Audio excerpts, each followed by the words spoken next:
اللہ وبرکاتہ۔ الحمدللہ رب العالمین والصلاة والسلام علی سید الانبیاء والمرسلین وعلى آلہ الطیبین الطاہرین وعلى من تبعهم بإحسان إلى يوم الدین، اما بعد۔ بسم اللہ الرحمن الرحیم۔ وعن ابن مسعود رضی اللہ تعالی عنہ قال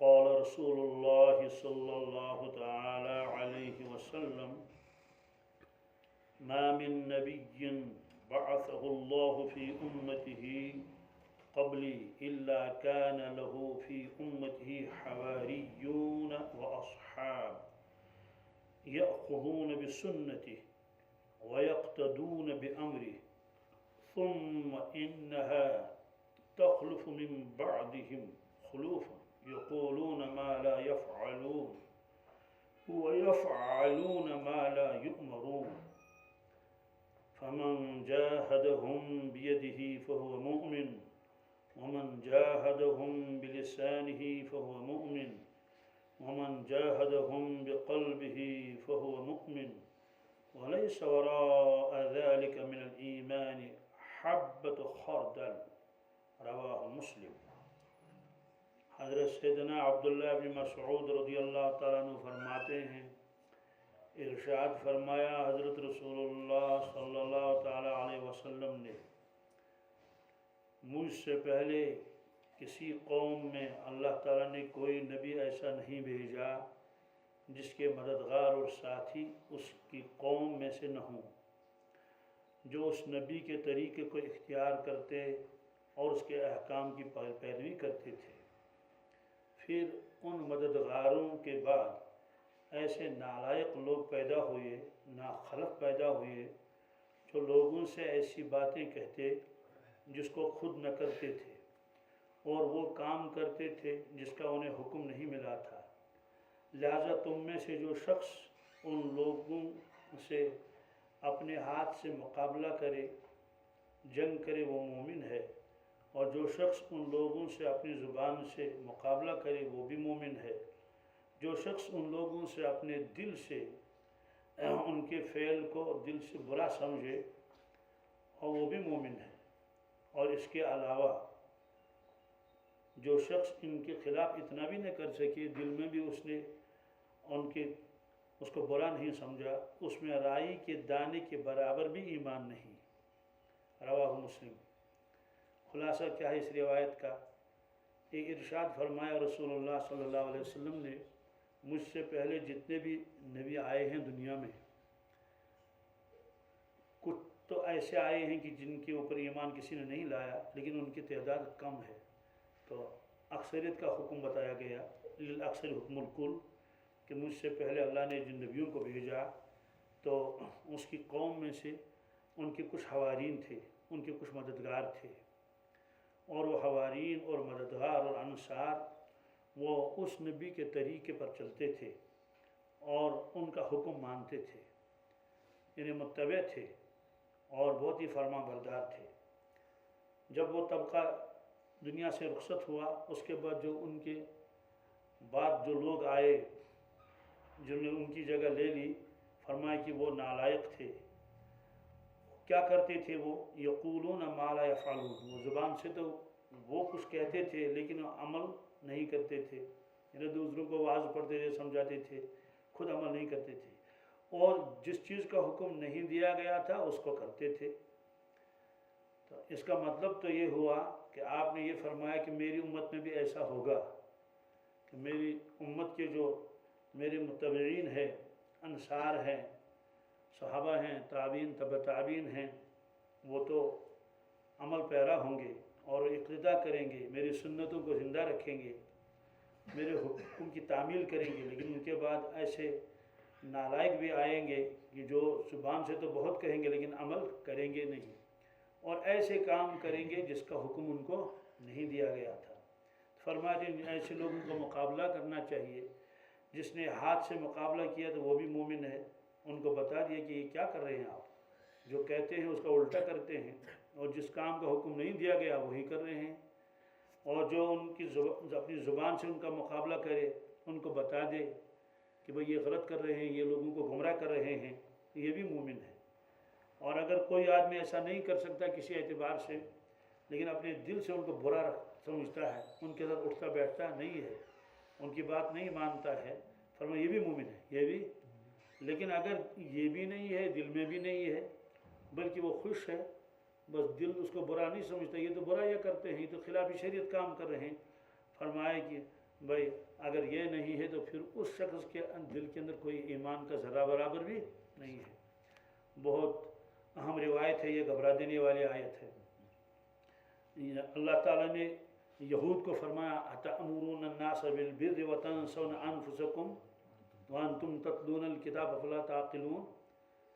ان کے علماء سے کہا کہ او علماء یہود، تمہیں کیا ہو گیا ہے، تم لوگوں کو حکم دیتے ہو اچھے کاموں کا، اچھی باتوں کا، اَتَأْمُرُونَ بِالْبِرِّ اور وَتَنْسَوْنَ أَنفُسَكُمْ، اپنے آپ کو بھول جاتے ہو، لوگوں سے کہہ دے تم عمل کر لو، خود عمل کرتے نہیں ہو، وَأَنْتُمْ تَتْلُونَ الْكِتَابَ، حالانکہ تم کتاب کی تلاوت کرتے ہو، تم عالم ہو، افلا تعقلون، تمہاری عقل کو کیا ہو گیا ہے، اس کا تمہیں نقصان ہوگا۔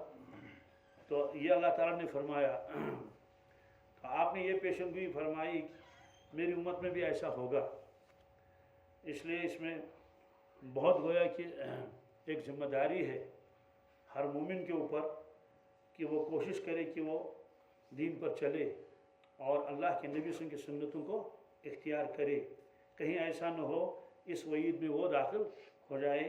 اور فرمایا کہ وہ کہیں گے بہت لیکن کریں گے نہیں، اور جو نہیں کرنا تھا، جس سے منع کیا تھا، وہ اس کو کریں گے، تو ان کے بارے میں وعید ہے۔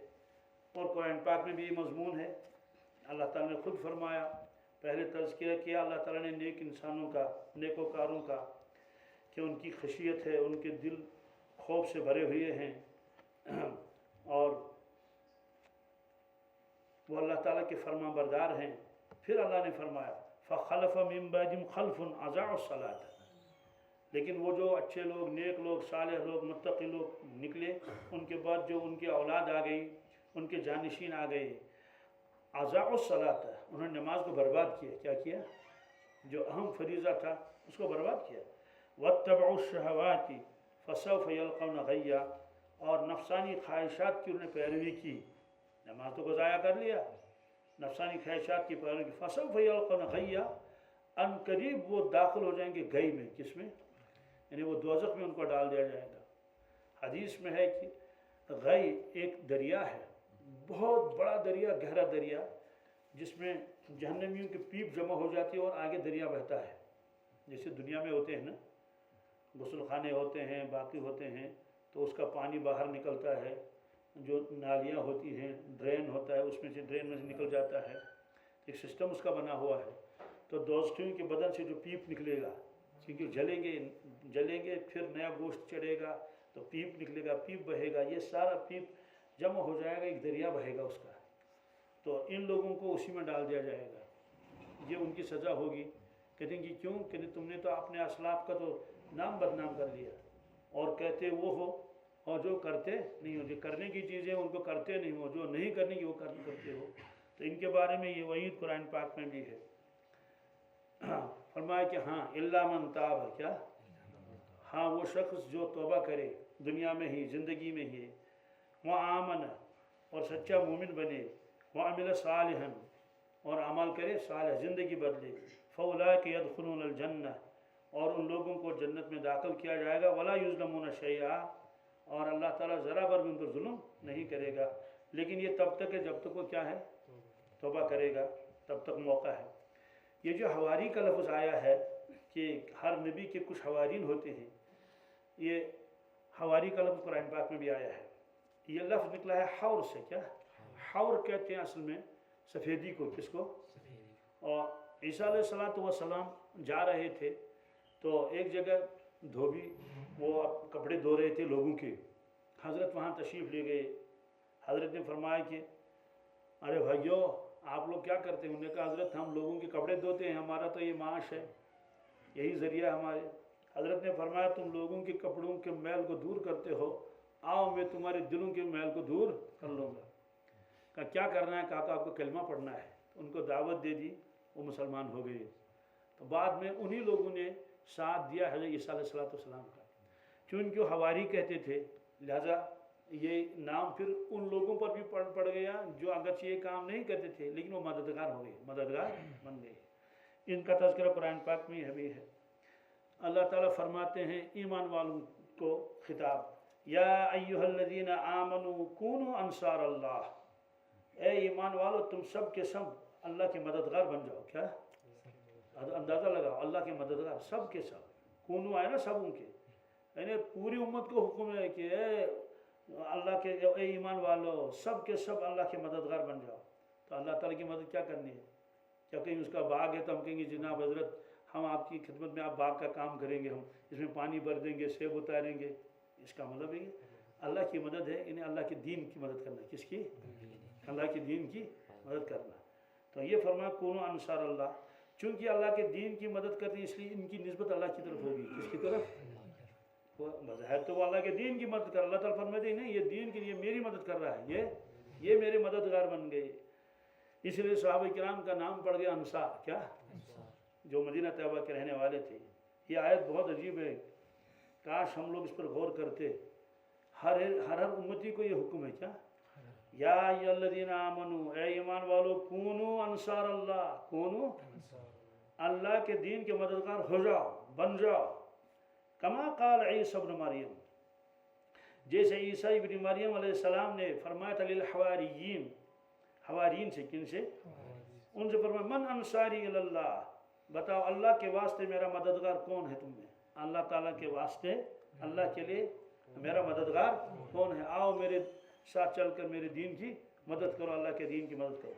قال الحواریون نحن انصار اللہ، تو حواریوں نے کہا ہم اللہ کے انصار ہیں، ہم اللہ کے دین کے مددگار ہیں، ہم تیار ہیں اس کے لیے، حضرت جو بھی حکم ہوگا وہ۔ تو حضرت نے فرمایا ٹھیک ہے اب تم تبلیغ کر لو، کیا کر لو؟ تبلیغ کرو اور میری مدد کر لو۔ بہرحال وہ حوارین ان کے ساتھ نکلے، جگہ جگہ وہ جاتے تھے۔ پھر ظاہر سی بات ہے ان کا تو اپنا کام یہی تھا، اب لوگوں کا کام مانے نہ مانے وہ تو الگ مسئلہ ہے نا۔ اس لیے اللہ تعالیٰ نے فرمایا فآمنت طائفۃ من بنی اسرائیل، جب یہ حوارین مل کر گئے عیسیٰ علیہ السلام کے ساتھ اور انہیں دعوت کا کام کر لیا اور ان کو اللہ کے دین کی طرف بلایا، تو ایک جماعت نے تو کلمہ پڑھ لیا، ایک جماعت نے تو بنی اسرائیل میں سے، وکفرت طائفہ، ایک جماعت نے انکار کیا، ایک جماعت نے انکار کیا۔ تو یہ الگ مسئلہ ہے کہ کون مانے کون نہیں مانے گا، لیکن بہرحال یہ ہے۔ تو اللہ تعالیٰ خود ہم کو گئے کہ تشکیل کر رہے ہیں، کیا کہتے ہیں کہ اٹھو کونوا انصار اللہ، اللہ کے دین کے مددگار بن جاؤ۔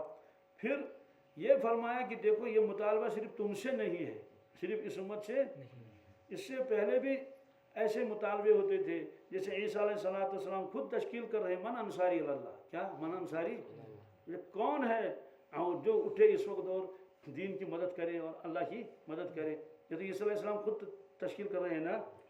تو اللہ تعالیٰ پہلے خود پر ایمان والوں کو اٹھو کونوا انصار اللہ، ہو جاؤ اللہ کے مددگار۔ بہرحال یہ فرمایا کہ یہ لوگ اٹھے اور انہوں نے مدد کی۔ ہاں پھر اس کے بعد وہی لوگ آ گئے تو ان کو ہوا کیا؟ کہتے ہیں کہ وہ خواہشات نفس کے پیچھے پڑ گئے۔ کس کے پیچھے؟ آئے ہائے، اور یہ بہت بڑا نقصان ہے۔ کہتے ہیں کہ دنیا میں جتنی نافرمانیاں ہوتی ہیں اس کے پیچھے صرف خواہشات ہیں، کیا ہے؟ اور اللہ تعالیٰ نے خود فرمایا یوم یتذکر الانسان ما سعی، قیامت کے دن جس دن انسان اپنے کیے ہوئے کو یاد کرے گا، اپنے کیے ہوئے کو کہ میں نے کیا کیا اور کیا کرنا تھا وہ نہ کیا۔ بہرحال اس کے بعد ہوگا کیا؟ وَبُرِّزَتِ الْجَحِيمُ لِمَنْ يَرَى، دوزخ سامنے لائی جائے گی، دوزخ بالکل دیکھنے والوں کے سامنے، دور نہیں کہ دوزخ ہے سامنے۔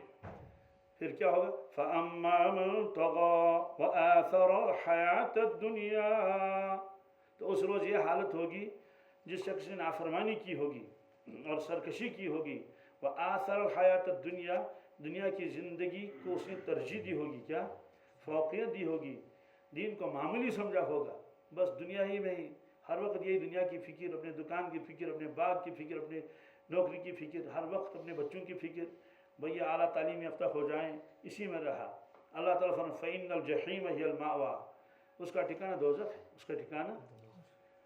وَأَمَّا مَنْ خَافَ، اس کے مقابلے میں جو دنیا میں ڈرا، جو دنیا میں مقام ربہ، اپنے اللہ کے سامنے کھڑا ہونے سے، یعنی دنیا میں اس کو یہ یقین تھا مجھے ایک دن اپنے اللہ کے سامنے کھڑا ہونا ہے۔ قرآن پاک میں بھی ہے وَجَاءَ رَبُّكَ وَالْمَلَكُ صَفًّا صَفًّا، اللہ تعالیٰ تشریف لائیں گے میدان محشر میں، فرشتے صفوں میں ہوں گے۔ وَجِيءَ يَوْمَئِذٍ بِجَهَنَّمَ، جہنم بھی لایا جائے گا، کیا؟ يَوْمَئِذٍ يَتَذَكَّرُ الْإِنسَانُ وَأَنَّىٰ لَهُ الذِّكْرَىٰ، اس دن آدمی یاد کرے گا اور نصیحت حاصل کرتا، لیکن اب اس کو وہ موقع نہیں، وَأَنَّىٰ لَهُ الذِّكْرَىٰ، کاشر ترجم چس تنگ پہ ہے انسان پایس مگر ون چھ فائدہ، وَأَنَّىٰ لَهُ الذِّكْرَىٰ، کہے گا کیا؟ یقول یا لیتنی قدمت لحیاتی، کاش میں دنیا میں رہ کر میں نے آخرت کے لیے کچھ محنت کر لی ہوتی۔ بہرحال یہ فرمایا کہ جو آدمی دنیا میں ڈر اس کے دل میں تھا کہ مجھے اللہ کے سامنے کھڑا ہونا ہے، مقام ربی ہی، کیا؟ اللہ کے سامنے، رب کے سامنے کھڑا ہونے سے اس کو ڈر لگ رہا تھا کہ میں کیا منہ لے کر جاؤں اور کیا ایسے کھڑا ہو جاؤں اللہ کے سامنے، اس لیے اس نے دنیا میں اللہ کی نافرمانی نہیں کی اور کوشش کی کہ میرا رب مجھ سے راضی اور خوش ہو جائے، تو یہ اس کو کھٹکا لگا رہا۔ قرآن پاک نے بھی فرمایا صحابہ کرام کی دل کی کیفیت، ہمارے دل کی کیفیت بھی بتا دی۔ پہلے تو نصیحت فرمائی یا ایھا الذین آمنوا لا تلہکم اموالکم ولا اولادکم عن ذکر اللہ، اے ایمان والو تمہارا مال، تمہارے اولاد اللہ کی یاد سے تم کو غافل نہ کرے۔ وَمَنْ يَفْعَلْ ذَلِكَ فَأُولَٰئِكَ هُمُ الْخَاسِرُونَ، جو شخص اس میں مبتلا ہو گیا تو اس کو نقصان ہو گیا، بہت زیادہ نقصان، کیونکہ وہ اللہ کو بھول گیا، صرف اسی دنیا کے چکر میں اور اسی مال و دولت میں، اسی فکر میں، یہاں تک زندگی سب ختم ہو گئی۔ یہ تو نصیحت تھی، لیکن خبر کیا دی اللہ تعالیٰ نے؟ وہی لِلْأَكْثَرِ حُکْمُ الْكُلِّ، اکثریت کو نظروں میں رکھ کر پورے کا حکم لگا دیا، ورنہ استثناء بھی ہے نیکوکاروں کا۔ الہاکم التکاثر حتی زرتم المقابر، اے دنیا کے لوگوں تم کو تو غفلت میں ڈال دیا مال کی لالچ نے کہ اور ملے اور ملے، حتی زرتم المقابر، یہاں تک کہ تمہارے لاشیں قبروں تک پہنچ گئی، کیا؟ یعنی مرتے دم تک بھی تمہیں ہوش نہیں آیا، یہ اللہ تعالیٰ فرماتے ہیں۔ تو یہاں فرماتے ہیں وَأَمَّا مَنْ خَافَ مَقَامَ رَبِّهِ، جو آدمی ڈرا اس چیز سے کہ مجھے اللہ کے سامنے کھڑا ہونا ہے، وَنَهَى النَّفْسَ عَنِ الْهَوَىٰ، اور اپنے نفس کو حرام خواہشات سے روکا، حرام خواہشات سے روکا، ناجائز جس اپنے آپ کو روکا۔ فَإِنَّ الْجَنَّةَ هِيَ الْمَأْوَىٰ، اس کا ٹھکانہ تو جنت ہے، اس کا ٹھکانہ اب عیش کرے وہاں، جو جی چاہے وہ کرے۔ تو اللہ تعالیٰ نے صحابہ کرام کے دلوں کی کیفیت بیان فرمائی قرآن پاک میں، کیا؟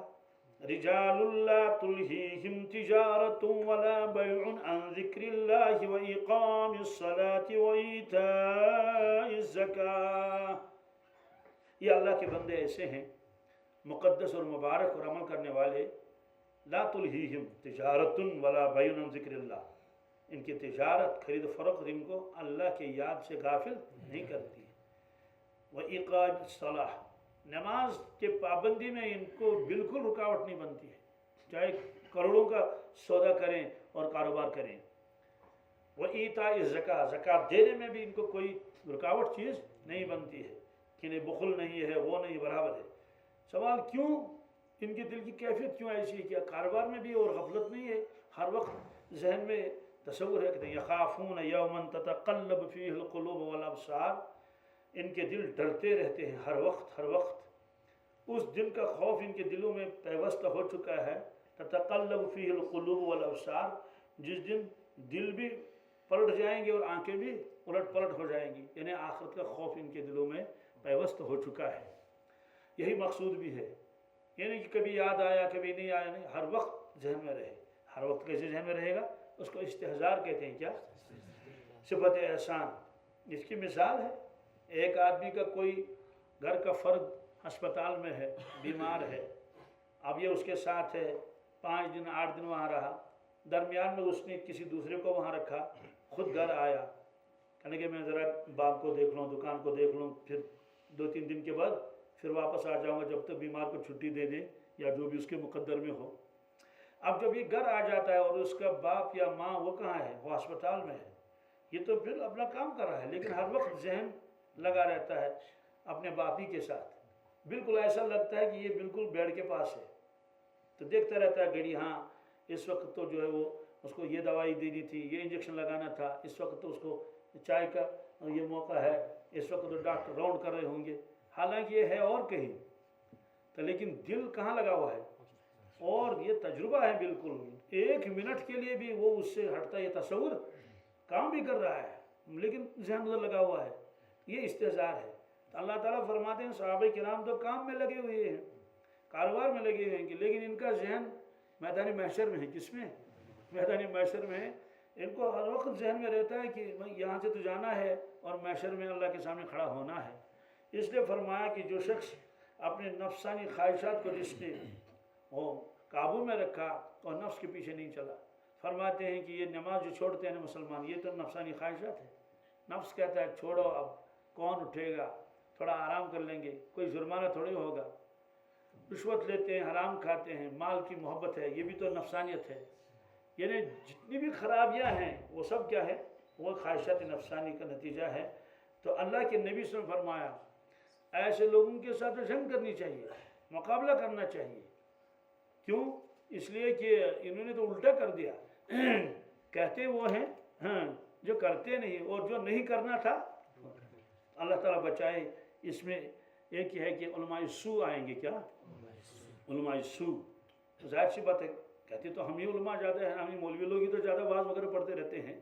یعنی اس میں بہت گھبرا دینے والی بات ہے کہ آدمی وہ کہے کہ بھائی مجھے تو عمل کرنا چاہیے، اللہ تعالیٰ سے دعا کرنی چاہیے کہ اللہ تعالیٰ ہم سب کو کیا اعمال صالحہ کرنے کی توفیق عطا فرمائے، کہیں اس وعید میں ہم بھی داخل نہ ہو جائیں۔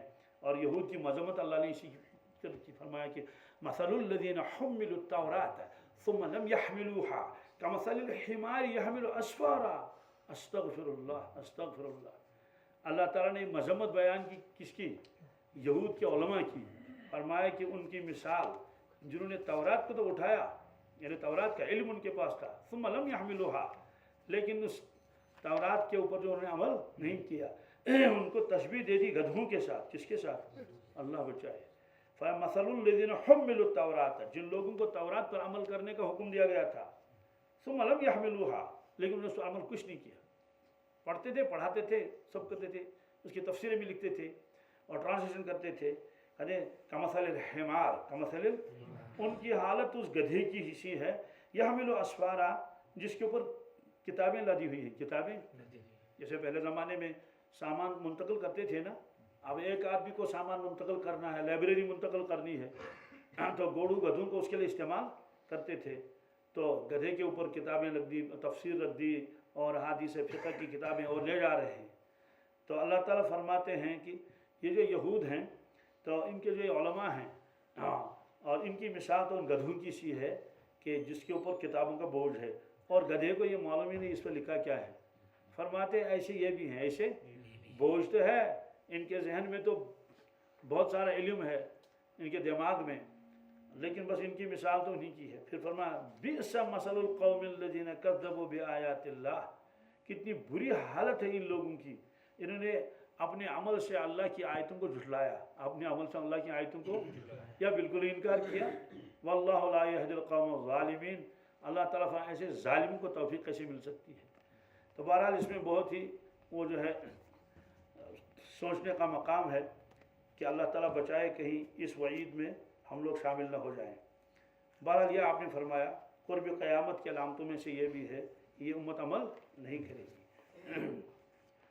وعن ابی ہریرہ رضی اللہ تعالیٰ عنہ قال قال رسول اللہ صلی اللہ تعالیٰ علیہ وسلم من دعا الى هدى كان له من الاجر مثل اجور من تبعه ولا ينقص ذلك من اجورهم شيئا ومن دعا إلى ضلالة كان عليه من الإثم مثل آثام من تبعه لا ينقص ذلك من آثامهم شيئا رواہ مسلم.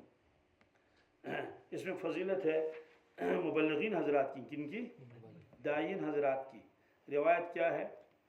حضرت ابو ہریرہ رضی اللہ تعالیٰ عنہ روایت فرماتے ہیں، ارشاد فرمایا رسول اللہ صلی اللہ علیہ وسلم نے، من دعا الی ہدا، جو شخص لوگوں کو ہدایت کی طرف بلاتا ہے، ہدایت کی طرف الی ہدا، یہ نکرہ ہے، کسی بھی نیک کام کی طرف اس نے ان کو بلایا، تلاوت کی طرف بلایا، مسجد کی طرف بلایا، ذکر اللہ کی طرف بلایا، کسی نیک اور صالح مسجد کی طرف نیکیوں کی دعوت دے رہا ہے، کان لہ من الاجر مثل اجور من تبعہ، اپنا اجر تو ملے گا، اپنا ثواب تو فرمایا کہ اس کے لیے ان سب لوگوں کا اجر ملے گا جن لوگوں نے اس کی بات مانی، جن لوگوں نے ان کی بات، جو اس ہدایت پر چلے، تو جتنے بھی ہوں، چاہے وہ 100 ہوں، 200 ہوں، 1000 ہوں، 10,000 ہوں، تو جتنے لوگ اس پر چلیں گے، اس کی بات کو مانیں گے کہ وہ سبب بن گیا کیا، تو جتنے وہ اعمال کریں گے وفات تک، کتا مرنستان یہ اعمال کریں، تو وہ سارا ثواب اس داعی کے نام اعمال میں لکھ دیا جائے گا. سوال ان کو کیا ملے گا؟ کہ ان کو برابر ملے گا، ان کو تو ملنا ہی چاہیے. اس لیے فرمایا کہ لا ینقص ذالک من اجورہم شیئا. مثال کے تو ایک داعی ہے، یہ تو اکیلا ہے نا، اس نے محنت کی تو 100 آدمی تیار ہو گئے دین پر چلنے کے لیے، انہیں اعمال شروع کر دیے، نماز شروع کر دی، تلاوت شروع کر دی، ذکر شروع کر دیا، اور زکوٰۃ نہیں دیتے تو زکوٰۃ شروع کر دی، یہ سارے نیک اعمال. اس آدمی کو روزانہ 101 آدمی کو ثواب ملے گا. کتنے؟ جتنے بھی وہ اعمال کے ثواب ملے گا. سوال وہ سب ان کو کام نہیں ہوگا کیا؟ کہتے نہیں، ان کو اپنا پورا ملے گا، ان کو اپنا پورا ملے گا. آج بھی بہت ساری کمپنیاں نے، یہ الگ مسئلہ ہے کہ وہ حلال حرام ہے، لیکن بہت ساری کمپنی کسی کو کہتے ہیں کہ تم 5 آدمی کو ہمارے کسٹمر بنا لو تو تمہیں گھر بیٹھے بیٹھے اتنا ملے گا. تو ظاہر سی بات ہے، ایک آدمی محنت کرتا ہے دین کی، اس نے بہت سارے لوگوں کو اللہ کے ساتھ جوڑ دیا، تو اس کو ملنا چاہیے. اس سے معلوم ہوا کہ داعی کا مقابلہ عابد نہیں کر سکتا، کیونکہ عابد چاہے رات دن کھڑا رہے تو اس کو تو صرف ایک آدمی کا ثواب ملے گا. کس کا؟ لیکن جو داعی ہوگا اس کو تو ہزاروں آدمیوں کا ثواب ملے گا، اور وہ سلسلہ چلتا رہتا ہے. تو حضرت شیخ زکریا الرحمن نے لکھا ہے اوجز المسالک میں، فرمایا کہ اس سے معلوم ہوا کہ متاخرین کیا بعد میں آنے والے متقدمین کا مقابلہ نہیں کر سکتے. کیوں؟ کہتے ہمارا سارا ثواب انہیں کو جاتا ہے، اپنا تو ہے ہی، اپنا تو اسے صحابہ کرام کے اجر کو کون مقابلہ کر سکتا ہے؟ اس وقت پورے عالم میں جتنے بھی اعمال ہوتے ہیں نا، کسی بھی اعتبار سے ان کا ثواب کہاں جاتا ہے؟ ادھر ہی کو جائے گا نا. بہرحال اس میں یہ ہے. اور پھر فرمایا ومن دعا الی ضلالۃ، جو آدمی لوگوں کو گمراہ کرتا ہے، کیا؟ چرس کی دعوت دیتا ہے، شراب کی دعوت دیتا ہے، چوری سکھاتا ہے، دوسرے برے کاموں میں لگا دیتا ہے، کان علیہ من الاثم مثل آثام من تبعہ، تو جتنے لوگ اس کے پیچھے چلیں گے اور انہوں نے ان کو سکھایا، سارا گناہ اس کے اوپر لکھ دیا جائے گا. اپنا گناہ تو ہے ہی، تو 200 آدمیوں کو گمراہ کیا، 500 آدمیوں کو گمراہ کیا، تو روزانہ 500 آدمیوں کا گناہ اس کے نام اعمال میں لکھ دیا جاتا ہے. سوال اس کے نام اعمال میں تو اتنا گناہ لکھ دیا گیا، تو وہ جنہوں نے یہ گڑبڑ کی، کہتے ان کا گناہ تو ان کے ذمہ ہے ہی، ان کا گناہ تو ان کے ذمہ ہے ہی. یہ روایت مسلم شریف میں ہے. تو اس سے معلوم ہوا کہ انسان کو کچھ نہ کچھ کام کرنا چاہیے، تاکہ اس کی محنت سے کچھ حضرات 10 15 20 100 کچھ نہ کچھ دین کے اندر جڑ جائیں، لگ جائے، اس نیت سے کہ جب میں چلا جاؤں گا یا دنیا میں رہتے ہوئے بھی تو اپنا ثواب تو ہے ہی، اپنا ثواب تو ان کا ثواب بھی میرے اعمال میں آئے گا. یہ بھی کرنی چاہیے کوشش. اور یہ جس نے گناہوں کی طرف لوگوں کو لگا دیا، کتاب میں لکھا ہے کہ اگر وہ بعد میں توبہ کرے گا، کیا ٹھیک ہے، اس کی توبہ تو ہو گئی، لیکن جتنے لوگوں کو گمراہ کیا کہ وہ گناہ لگا رہے گا یا اس میں کوئی یقینی بات نہیں ہے. کیا کہتے تم نے اتنے لوگوں کو گمراہ کیا، جاؤ ان کو واپس لاؤ، جاؤ ان کو واپس لاؤ، ورنہ وہ گناہ کرتے رہیں گے کہ کہیں گے تم اس کے موجد ہو، تم اس کے بانی ہو، اس لیے توبہ کرنے کے باوجود بھی اسے کہیں گے تمہیں بھگتنا پڑے گا. یعنی یقینی بات نہیں ہے، اختلاف ہے. بعض لوگوں نے کہا بالکل بخشش نہیں ہوگی، کیوں اتنے لوگوں کو گمراہ کیا ہے. ٹھیک، اپنی توبہ تو کر رہا ہے وہ، اپنی کہتے ہیں نا کوئی چپکے سے گناہ کرے گا تو اس کی توبہ بھی چپکے سے ہے نا. کسی نے اعلانیہ گناہ کیا تو اس کی توبہ کیا ہے، تاکہ لوگوں کو پتہ چل جائے اعلان اس کا توبہ ہے. تو آپ نے اتنے لوگوں کو گمراہ کیا ہے، اب خود تم نیک صالح بن گئے، ان کو بلانا، ان کو لا واپس، ورنہ ان کا گناہ لکھتا رہے گا. تو یہ بھی بعض حضرات کی رائے ہے. بعض حضرات فرماتے ہیں نہیں، چونکہ اب اس نے توبہ کی ہے تو امید ہے کہ جو لوگ اس کے پیچھے چلے تھے گناہوں میں تو ان کا گناہ اب اس کے نام اعمال میں نہیں لکھ دیا جائے گا. لیکن یقینی بات نہیں، کیا کہ متفق علیہ وہ چیز ہے نا. اس میں جو خود ہی علماء کرام فرماتے ہیں کہ نہیں، کچھ لوگ رہتے ہیں بالکل نہیں، کچھ لوگ کہتے ہیں کہ نہیں انہوں نے توبہ کی تو اللہ تعالیٰ نے سارے گناہ معاف کر دیے، لیکن بہرحال خطرے سے خالی. اس سے معلوم ہوا کہ اگر ہماری خدا تعالیٰ اللہ بچائے کسی وجہ سے کوئی گمراہی میں مبتلا ہوا ہو تو اس کی تلافی کرنی چاہیے، اس کی تلافی. جی، وہ حضرت واشی تھے ایک صحابی، تو انہوں نے ایک وہ جو جسے نبوت کا دعویٰ کیا تھا اس کا نام تھا مسلمہ کذاب، کیا، تو اس کو انہوں نے قتل کر دیا حضرت نے. لیکن حضرت واشی نے حضرت حمزہ کو بھی شہید کیا. کس میں؟ احد میں. تو ان کی تمنا تھی کہ میں کوئی اب کارنامہ کروں، کہ میں نے اسلام کے ایک بڑے سپوت کو، سمجھا نہیں، ایک جان باز کو، ایک بہت اونچے درجے کے شخص کو میں نے شہید کیا ہے. زمانے وہ تو خود اس وقت کافر تھا، تو اس انتظار میں تھے کاش میں اس ہاتھ سے اب کچھ اور کر لوں. اس سے لوگ کہتے تھے کہ تم نے اس ہاتھ سے حضرت حمزہ کو شہید کیا. وہ کہتے ہاں، اسی ہاتھ سے تو مسلم کذاب کو بھی تو مارا، تل کا بھی تل کا، کیا وہ پرواتے وہ اس کے بدلے وہ. تو خلاصہ یہ ہے کہ اگر ہماری وجہ سے اللہ بچائے کوئی گمراہی کی طرف ہو گیا ہو تو کوشش کرنی چاہیے کہ ان کو کیا کر لے، واپس لانا چاہیے. وعنہ، اور حضرت ابو ہریرہ سے روایت ہے، قال، فرمایا، قال رسول اللہ صلی اللہ تعالی علیہ وسلم بدا الاسلام غریبا وسيعود كما بدا فطوبى للغرباء، رواہ مسلم. حضرت ابو ہریرہ فرماتے ہیں، ارشاد فرمایا حضرت رسول اللہ صلی اللہ علیہ وسلم نے کہ اسلام غربت میں شروع ہوا، اسلام اور عنقریب لوٹے گا اسی حالت کی طرف جس حالت میں وہ شروع ہوا تھا. لہذا غربا کے لیے خوشخبری ہے، غربا کے لیے. یہ بدا الاسلام، اس کے دو معنی ہیں. اگر حمزہ سے پڑھیں گے بدا، اس کے معنی شروع ہونا، اس کے معنی، اور اگر الف کے ساتھ پڑھیں گے اس کے معنی ظاہر ہونا. خلاصہ دونوں کا ایک ہی ہے کہ جب اسلام ظاہر ہوا لوگ اس کو اجنبی سمجھتے تھے. غریب کے ایک معنی اجنبی، غریب کے معنی ایک غربت، عربی لفظ ہے نا. جیسے شعر میں ہے، غربت میں ہوں اگر ہم رہتا ہے دل وطن میں، سمجھو وہی ہمیں بھی دل ہو جہاں ہمارا. وہاں غربت کو شاعر نے استعمال کیا ہے پردیسی کے معنی میں. کس میں؟ غربت میں ہوں اگر ہم، یعنی اگر ہم پردیس میں ہوں، کیا اپنے دیش میں نہیں ہے، پردیس میں. رہتا ہے دل وطن میں، دور رہنے کے باوجود امریکہ گیا ہے، روس، جرمن گیا ہے، لیکن دل اپنے ہی وطن میں ہے. تو یہاں غربت کا لفظ کیا ہونا ہے؟ غربت میں ہوں اگر ہم رہتا ہے دل وطن میں، سمجھو وہیں ہمیں بھی دل ہو جہاں ہمارا. کہنا کہ ہم کو ایبسنٹ مت سمجھو، کیا ہم حاضر ہیں، کیوں؟ ہمارا دل چونکہ وہی ہے. ہمارا غربت کے ایک معنی آتے ہیں پردیس میں رہنا، تو اسی لیے جو پردیسی ہوتا ہے اس کو غریب کہتے ہیں. کیا؟ غربت میں نے پردیسی اور غریب میں نے وہ غربت میں نے پردیس، کیا، اور جو غریب ہوگا پردیسی ہے. تو یہ وہ اسلام جب آ گیا اس کو لوگ پردیسی سمجھتے تھے، اجنبی. کیا؟ اس لیے کوئی دروازہ کھولنے کے لیے تیار، بھائی ایک اجنبی آدمی آئے کہ کتنا ہی وہ قابل ہو، جب اس کو جانتے نہیں ہے وہ کہے گا میں آپ کو رات بھر آپ کے یہاں مجھے جگہ دے دیجیے. وہ کہتے ہیں مسجد مسگس کاٹ مسجد میں جاؤ، یہاں جگہ. اور اگر مسجد میں بھی جگہ نہیں ملی، گھروں میں تو کسی کو جگہ نہیں ملتی ہے نا، تو مسجد میں بھی اگر مل گئی، مسجد میں بھی اگر مل گئی، تو فرمایا کہ اگر ہمارے یہاں کوئی کتنا ہی قیمتی شخص ہو، ہم اس کو جانتے نہیں ہیں تو ہم اس کو جگہ دینے کے لیے تیار نہیں. جب اسلام آیا، ایسا خوبصورت دین، ایسا سچا دین، لوگ اس کو اجنبی سمجھتے تھے، اس کے تعلیمات کو، اس کے عقیدے کو، اس لیے کوئی اس کو اپنے گھر میں آنے کے لیے اجازت نہیں دیتا تھا. تو یہ فرمایا. تو دوسرا مطلب تو یہ ہے کہ جب اسلام آیا تو غریبوں نے اس کو قبول کیا. کس نے؟ غریبوں نے اس کو قبول کر لیا.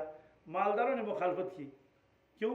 غریب طبقہ عام طور سے سیدھا سادہ ہوتا ہے، جب ان کے بات ذہن میں آ جاتی ہے تو وہ اس پر عمل کرنے کے لیے کھڑا ہو جاتے ہیں۔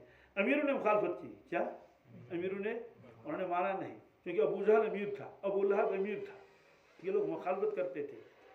تو فرمایا کہ پھر کیا ہوا، پھر آہستہ آہستہ اسلام پھیلتا گیا، لوگوں کو معلوم ہوا یہ سچا دین ہے، اور پھر ہر کچے اور پکے گھر میں یہ پہنچ گیا۔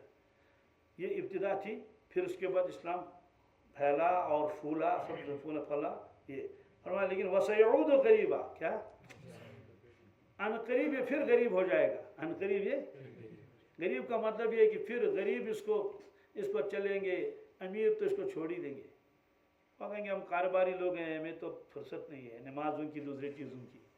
دوسرا مطلب تو یہ ہے کہ لوگوں کے اندر اتنی دوسری چیزیں آئیں گی، مغربیت آئے گی، اسلام کا حکم جو ہوگا ان کو وہ لگے گا یہ تو بالکل اجنبی چیز ہے۔ کیا حضرت پیر صاحب نے ایک عجیب جملہ لکھا ہے سفر نامہ کوہ طور میں، کس میں؟ سفر نامہ کوہ طور میں۔ کوہ طور گئے تو وہاں یہود کا قبضہ ہے، ہم تو حضرت جب گئے اپنے قافلے کے ساتھ، اور لمبی چوڑی کہانی ہے، اس کو پڑھ لے رہے ہیں، سفر نامہ کوہ طور، تو ایک جملہ اس میں لکھا، ہم چل رہے تھے، کیا وہ خود قداوار بھی ہیں اور دوسرے بھی کہتے ہیں، لیکن فرمایا کہ ایسا لگتا تھا ہم آثار قدیمہ ہیں۔ کیا ہے؟ ہم آثار، ظاہر سی بات ہے وہ پگڑی والے تھے اور لمبے کرتے والے تھے اور اس طرح چل رہے تھے۔ تو خلاصہ یہ ہے کہ مسلمانوں کی ایسی حالت ہوگی جو اس وقت دین پر چلے گا وہ تو اجنبی لگے گا۔ کیا کہتے ہیں یہ کیا لے کر آیا ہے، کیا کس کو سنا رہا ہمیں؟ تو وہ دین کی چیزیں ان کو اجنبی لگیں گی اور وہ بھی اجنبی لگے گا، ہے یہ کنسی رل نہیں، کنسی، کیونکہ وہ تو گانے کی محفلوں میں شرکت نہیں کرتا ہے، بری مجلسوں میں شرکت نہیں کرتا، وہ کہتا ہے یہ بھی ناجائز ہے، یہ بھی نیار صبح پاتھی صبح نیار پاتھی رو چون ضرورت ہو گاز بے ہیری پھر تو تسبیح۔ تو فرمایا کہ تو اسلام پھر ویسا ہو جائے گا، اسلام پھر ویسا ہو جائے گا، اور غریب لوگوں کی زندگی میں تو ہوگا، امیروں کی زندگی بہت کم، ظاہر سی بات ہے، اکثر حکم الکل۔ اسی کی طرف شاعر نے اشارہ کیا تھا، جا کے ہوتے ہیں مساجد میں صف آرا تو غریب، یہ جوابی شکوہ میں کس میں؟ زحمت روزہ جو کرتے ہیں گوارا تو غریب، نام لیتا ہے اگر کوئی ہمارا تو غریب، پردہ رکھتا ہے اگر کوئی تمہارا تو غریب، عمرہ نشے دولت میں غافل ہے ہم سے۔ کیا عمرہ نشے دولت میں غافل ہے ہم سے، زندہ ہے ملت بیضا غربا کے دم سے۔ یہ ڈاکٹر اقبال صاحب کا شعر ہے جواب شکوہ کا۔ تو چونکہ یہ حدیث میں ہے کہ آخر زمانے میں پھر صرف غریبوں میں دین رہے گا، مسجد میں بھی وہی آئیں گے، روزہ بھی وہی رکھیں گے، امیر تو اپنے دولت کے نشے میں کیا ہوں گے؟ مست ہوں گے، کاروبار لمبا ہے، آج دبئی جانا ہے، آج جو ہے وہ ترکیہ جانا ہے، بات سمجھے، وہ انگلینڈ میں ہیں آج کل، اور ادھر اس فیکٹری میں جا رہے ہیں، آج دوسری فیکٹری لگ رہی ہے، اور ادھر سے ایک اور کولڈ اسٹور بن رہا ہے، کاروبار بہت لمبا ہے، ابھی گودام میں گیا ہے، ٹھیک ہے، ابھی وہ چیک لکھ رہا ہے، ابھی یہ ہے، تو اس کو یہ بھی معلوم نہیں ٹائم کیا ہو تو وہ ظہر کو کیا کرے گا، تو اور جو وقت بچ جائے تو اس کو لاؤ لائف میں لگا لیں گے، تو یہ علامت ہے۔ یہ روایت اتنی ہے، لیکن دوسری روایت میں ایک ٹکڑا اور ہے کہ فتوبہ للغرباء، بشارت سنا غربا کو، کیا وہ بشارت کیا ہے یہ تو نہیں بتایا، یہ تو یعنی یہ جو غربا ہیں آخر زمانے میں دین پر چلنے والے ان کو بشارت سناؤ، کیا بشارت تو بتائی نہیں، اللہ کی رضا کی بشارت، نبی صلی اللہ علیہ وسلم کی خوشنودی کی بشارت، جنت کی بشارت، یہی تو ہوگا۔ اور لیکن ایک روایت میں جو ٹکڑا ہے نا آگے، فَطُوبَى لِلْغُرَبَاءِ وَهُمُ الَّذِينَ يُصْلِحُونَ مَا أَفْسَدَ النَّاسُ مِن بَعْدِ مِن سُنَّتِي، ان کی پہچان یہ ہوگی کہ لوگوں نے میرے طریقے کو برباد کر دیا تھا، خراب کر دیا تھا، انہوں نے اس کی اصلاح کر لی اور ان سنتوں کو پھر زندہ کرنے لگے، تو ان کے لیے خوشخبری ہے۔ کیا خوشخبری؟ یہ نہیں بتایا گیا۔ وعنہ، اور انہی سے روایت ہے، کن سے؟ حضرت سیدنا ابو ہریرہ رضی اللہ تعالیٰ عنہ، قال، کیا فرماتے ہیں؟ قال رسول اللہ صلی اللہ تعالی علیہ وسلم، ان الایمان لیأرز الى المدینة کما تأرز الحیۃ الى جحرها، متفق علیہ، رواہ البخاری والمسلم۔ یہ روایت مدینہ طیبہ میں ریاض الجنہ میں لکھی ہے، لیکن قلم سے نہیں بلکہ پیتل کے ٹکڑوں سے، کس سے ہوتے ہیں نا وہ پیتل کے ٹکڑے، تو انہی ٹکڑوں سے اس کو جوڑ دیا گیا ہے،